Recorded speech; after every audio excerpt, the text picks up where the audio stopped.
Ethan had always believed in the people he trusted most. He had grown up in a small town where bonds were everything, where friends were family, and where loyalty was measured by how far someone would go to protect you. Among all the people he had ever known, Adrian had been the one he relied on the most. They had met in elementary school, shared secrets that no one else knew, and over the years, their friendship had only strengthened. Adrian had been with Ethan through heartbreaks, successes, and every small struggle life had thrown their way. To Ethan, Adrian was not just a friend, he was a brother. So when Ethan decided to invest in his first major business venture, he didn't just ask for advice. He asked for Adrian's guidance. He trusted him completely, never questioning his motives or the advice he gave. The plan had seemed foolproof at the time. Ethan had saved 4 years, scraping together every dollar he could, careful with every penny, living frugally just to make this dream happen.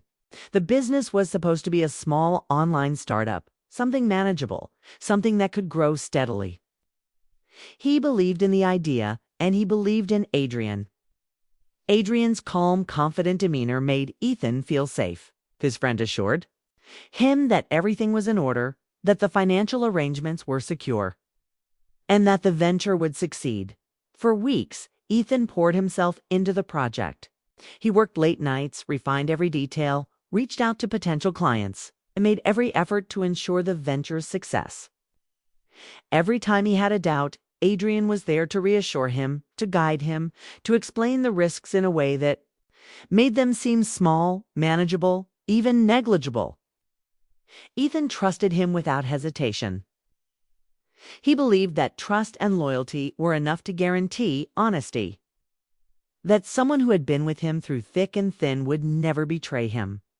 The first hint that something was wrong was subtle, almost imperceptible. Ethan noticed small discrepancies in their financial reports. A payment that hadn't gone through, a document that seemed off. At first he brushed it off, telling himself he was imagining things, that stress was making him paranoid. But then, the numbers didn't add up, not in a small way, but in a glaring, undeniable way. Money that should have been in the account was gone. Funds that were earmarked for crucial parts of the business had disappeared. Panic started to creep in. Ethan went over every detail, checking, double-checking, tracing every transaction. What he discovered made his stomach drop. Adrian had taken the money. Every penny Ethan had invested had been secretly diverted into an account Adrian controlled. It wasn't a small amount, it was everything. Ethan's hands shook as he stared at the bank statements, the reality sinking in. The friend he had trusted most had betrayed him in the most complete and absolute way possible. He couldn't believe it. He read the documents over and over, hoping that maybe there was a mistake. Some explanation that would make sense. Some reason that could justify what Adrian had done.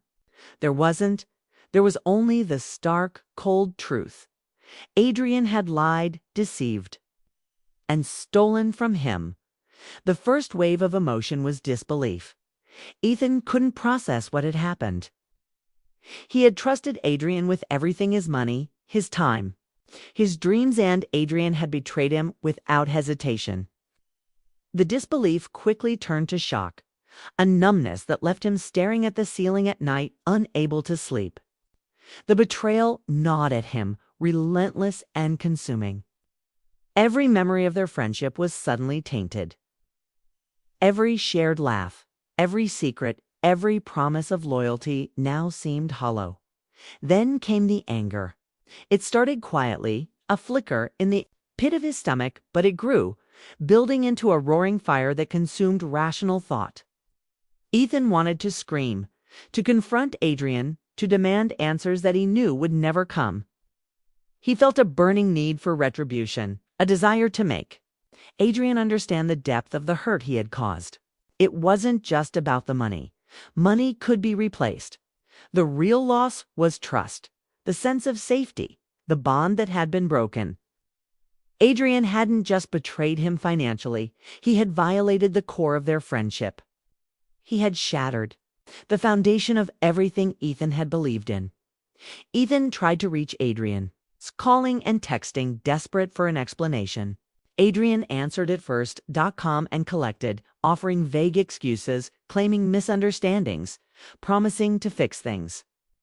But as the truth unfolded, Ethan realized these were lies, half-truths, and manipulations designed to cover the betrayal. Adrian sounded convincing, almost casual, as if he believed that his actions were justified, or perhaps that Ethan would forgive him no matter what. The thought made Ethan's blood boil. How could someone treat a lifelong friend like this? Could someone betray someone who had stood by them through everything? The days that followed were the hardest Ethan had ever faced. He went through every interaction with Adrian in his mind, replaying conversations, searching for clues, anything that might explain the deception. He remembered the late nights they had spent planning, the trust he had placed in Adrian without hesitation, the way he had shared every worry and hope. All of it felt like it had been a lie, a cruel performance staged to exploit his trust. Ethan couldn't eat, couldn't focus on work, couldn't sleep. His mind kept returning to one central question. Why? Why would someone do this? Was Adrian greedy, desperate, or just inherently selfish? As the shock and anger mingled, Ethan felt something deeper stir inside him, a sense of betrayal that went beyond hurt, a need to reclaim control. He had been wronged in a way that demanded recognition, that demanded some form of justice. But it wasn't just about punishment. Ethan wanted Adrian to understand, to feel the weight of what he had done, to see the pain he had caused. Desire for revenge became a constant companion, a whisper in the back of his mind that wouldn't let him rest. Ethan's friends noticed the change. He became distant, quieter, and more withdrawn. He didn't talk about the business or the betrayal much, but the tension in his body, the glare in his eyes betrayed the storm inside him. Those who cared for him urged him to let it go, to find a way to move forward. But Ethan couldn't. The wound was too deep, the betrayal too complete. He couldn't ignore it, and he couldn't forgive, not yet, not until the scales felt balanced. In some way, in the midst of the turmoil, Ethan began thinking strategically. He needed to understand Adrian's world, his habits, his vulnerabilities. He needed to know everything about the man who had taken so much from him. Nights were spent observing, taking mental notes, planning, imagining different scenarios where he could confront Adrian, expose the betrayal, or reclaim what was lost. Every detail mattered. Every small piece of information was another tool in the arsenal of the mind that was slowly preparing for what was to come. But Ethan was also aware of a darker truth. The more he planned, the more he realized that revenge could consume him as much as it could hurt Adrian. He started to see how anger could take over his life, twist his thoughts, and make him a shadow of the person he wanted to be. Sleep became a battle, and meals were often forgotten. He was caught in a tug-of-war between rage and reason, between the desire to act and the fear of what action might cost him, and yet the anger refused to fade. Every time he saw Adrian, even casually in the neighborhood or on social media, the feeling flared up again.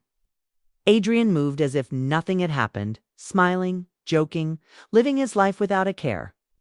Ethan felt invisible chains of injustice wrapped tighter around his chest. It wasn't enough for Adrian to know that he had hurt Ethan.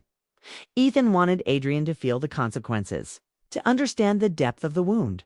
This fire inside Ethan became his constant companion. He began writing down his thoughts, plans, and emotions, trying to make sense of the storm raging inside him. He wrote letters he never intended to send, rehearsed confrontations in the mirror, imagined conversations where he would demand truth, restitution, or at least acknowledgement. But each plan came with a question he couldn't answer. Would acting on it truly make him feel better, or would it simply deepen the wound? The betrayal had changed everything. Ethan knew he could never see Adrian the same way again. The innocence of trust, the comfort of lifelong friendship, the certainty of loyalty, all of it was gone. replaced by doubt, suspicion, and anger. And yet, in the midst of pain, a resolve began to form. Ethan understood that this was a pivotal moment in his life. How he chose to respond would define him, either as someone consumed by vengeance or as someone strong enough to rise above it. For the first time, Ethan realized that betrayal was not just about what had been taken, but about what it revealed. It revealed the fragility of trust, the complexity of human motives, and the harsh reality that even those closest to us could fail in the most devastating ways. But it also revealed something else, a spark of resilience, a drive to reclaim control, to find meaning in the chaos, and to determine his own path forward. As the days turned into nights and back again, Ethan's desire for revenge became more than just anger. It became a lens through which he viewed the world. Every decision, every interaction, every thought was filtered through the betrayal and the questions it raised. Who could he trust? What did loyalty truly mean? And most importantly, what would he do with the power of choice now that he knew the depth of human deception?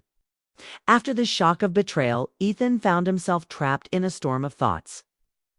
The anger that had once flared unpredictably now became a steady fire, consuming every corner of his mind.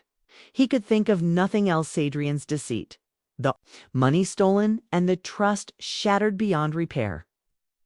Each day brought a new wave of frustration. Even simple tasks felt heavy, as though the weight of the betrayal was pressing down on his shoulders. Ethan began observing Adrian more closely. He watched the way he interacted with others, the subtle habits that revealed his confidence and his flaws. Every detail mattered. The times he left the office, the people he trusted, the routines that structured his days. Ethan's mind was constantly active, running scenarios, imagining confrontations, rehearsing moments when he could finally make Adrian understand the pain he had caused. Each thought brought both satisfaction and unease. He realized that revenge could be a release, a way to reclaim control. But it could also consume him entirely. At night, Ethan lay awake, staring at the ceiling, his mind replaying every memory of their friendship. He remembered their laughter, the secrets shared late at night, the support Adrian had given him when life seemed unbearable. It hurt even more now, knowing that those moments had been accompanied by deception. Ethan felt a bitter mix of loss and anger. The desire for revenge was no longer just about the money. It was about respect, dignity, and restoring a sense of justice in a world that suddenly felt unfair. He started planning carefully. But even planning became a struggle. Every idea he had was weighed against the consequences. Would confronting Adrian publicly humiliate him? Would it satisfy Ethan, or would it drag him down into a cycle of bitterness and regret? He knew that the satisfaction from revenge could be fleeting, replaced quickly by guilt or emptiness. Yet the thought of inaction was unbearable. How could he let Adrian walk away as if nothing had happened? How could he ignore the betrayal that had cut so deep? Ethan's moral compass wavered. He questioned himself constantly. Could he find a way to reclaim his power without losing himself in the process? Could he make Adrian pay, not just financially, but emotionally, without becoming someone he despised? Every scenario he imagined came with a risk. And the risks were not just about Adrian, they were about who Ethan would become. He feared that in seeking revenge, he might sacrifice his own integrity, his peace, and the ability to trust others again. As the days passed, Ethan became more withdrawn. Friends and family noticed the change. His focus narrowed, his laughter faded, and the light in his eyes dimmed. But within that darkness, a strange clarity began to emerge. Ethan understood that he had two choices: to let the anger control him, or to channel it into something that could give him strength without destroying him. It was a delicate balance, one that required patience, self-awareness, and courage. Every interaction with Adrian was now a test. Ethan observed his friend, noting subtle changes in behavior, clues that might hint at remorse or vulnerability. He noticed the small cracks in Adrian's confidence, the moments when he hesitated or seemed uneasy. These observations fueled Ethan's desire for revenge, but they also reminded him of the human complexity behind the betrayal. Adrian wasn't simply evil. He was flawed, driven by choices that Ethan couldn't fully understand. This realization added a layer of tension. Ethan wanted to hurt Adrian, but he also understood, at some level, why he might have acted the way he did. The internal struggle became almost unbearable. Ethan wrestled with the moral implications of his plans. Should he expose Adrian to the public, risking not only his friend but also his own reputation? Should he confront him privately, demanding restitution but risking his own composure? Every option had consequences, and every consequence weighed heavily on him. He began writing, making lists, considering every possible scenario, and rehearsing dialogues in his mind. Planning became both an outlet and a prison, a way to channel his anger while simultaneously trapping him in a cycle of obsessive thought. Despite the turmoil, Ethan's determination only grew stronger. He wanted control, clarity, and closure. The desire for revenge was no longer just reactive, it became a driving force in his life. Yet even as he planned meticulously, he could not ignore the subtle voice inside him warning against crossing a line. The line between justice and cruelty was thin, and he feared stepping over it. The thought of losing himself in the pursuit of retribution was terrifying. Ethan realized that revenge, if not handled carefully, could destroy him more than it could. Ever hurt Adrian? The psychological tension built daily. Ethan's emotions oscillated between rage, sadness, fear, and determination. He questioned whether he could even live with himself after enacting revenge. Would it feel like victory, or would it leave him hollow? The questions became relentless, each one pressing him to examine not only Adrian's actions, but also his own intentions and desires. It was a battle of mind and heart, a struggle between the raw need for justice and the wisdom that told him to wait, to consider, to understand the cost of his actions at times. Ethan felt a strange empathy toward Adrian. He recognized the human frailty that could lead someone to betray, the desperation, the fear, and the flaws that made Adrian act selfishly. This empathy didn't erase the betrayal, but it complicated the picture, making Ethan's decisions more difficult. He realized that revenge was not a simple equation of wrong and right. It was a complex interplay of emotions, consequences, and morality. By the end of this period, Ethan was no longer just angry. He was calculating, patient, and aware of every nuance in his desire for revenge. He had mapped out Adrian's life, observed patterns, and anticipated reactions. Yet, he was also introspective, aware that the ultimate test would not be in the execution of revenge, but in the choice itself. Could he act without losing himself? Could he find justice without crossing a line? The struggle was relentless, a daily negotiation between passion and reason. Ethan's life had narrowed into this single pursuit, and yet he was growing stronger, more focused, and more resilient. He understood that the climax of this struggle would demand clarity, courage, and self-awareness, the ability to choose between vengeance and wisdom, between temporary satisfaction and lasting peace. Ethan's mind became a battlefield. Day he waged a war against obsession, moral uncertainty, and the relentless desire to hurt Adrian as he had been hurt. Every choice, every thought, every plan carried weight. The psychological struggle defined him, shaped him, and prepared him for the ultimate moment of decision, the moment when he would face Adrian, confront the betrayal, and choose the path that would determine his future. By the time the days of I term the days of Detrio, and we all know I've been exploring. And we all know I've been exploring that path, and prepared him for the ultimate moment of decision, the moment when we secured the moment. When we secured up, we secured my place. At bien confort be court. We agreed. We secord it be key to we secure I sigh if we secord we agree with concori to get with I kai to with congor to comply concor kami you get a can we sigh can we to you can you kata can so with you get a kai can you can to get a guy I could the cook if to quit I could you I could for to key I with I could after I could keep I tap with it to I could beef with it to you get it I for they get the kicker and I didn't make you can't that you did really we still you get that far. Planning and internal conflict drew to their midpoint. Ethan realized something profound. Revenge was not just about hurting someone else. It was about facing himself, confronting his own capacity for anger, cruelty, and moral compromise. The struggle was not external, it was entirely internal, a test of character, patience, and strength. And in this struggle, Ethan became more than a man seeking revenge. He became a man seeking understanding, clarity, and a way to reclaim himself from the shadow of betrayal.